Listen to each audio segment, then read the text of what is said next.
ايه يا عم، انت عارفين التجربة اللي هو بيعملها دي؟ يعني انا لو معايا موبايل نوكيا 1110 بتاع زمان ده هيصعب عليا ان انا اعمل عليه التجربة دي.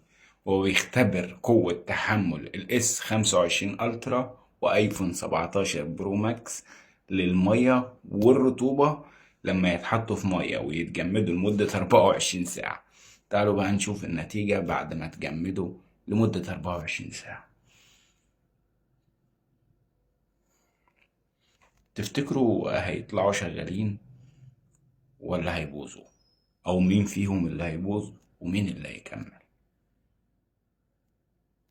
هو كده مقاوم، اللي هيشتغل هيبقى مقاوم للمية والرطوبة وكل حاجة بقى. يعني تقدر تنزل تصور بيه في قلب البحر عادي.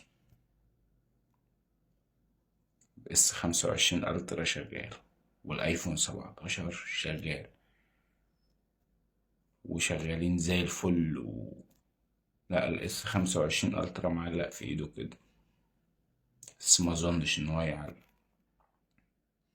لا، هو كده الواد ده منحاز لايفون شوية، بيسوق لابل.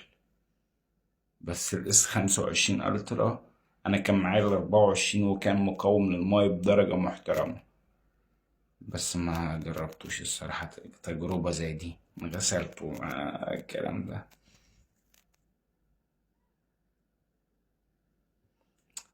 هو كده ركن الاس 25 على جنب وماسك الايفون 17 وهي كأنه هو اللي صامد، والاس 25 الترا وقع من التجربة.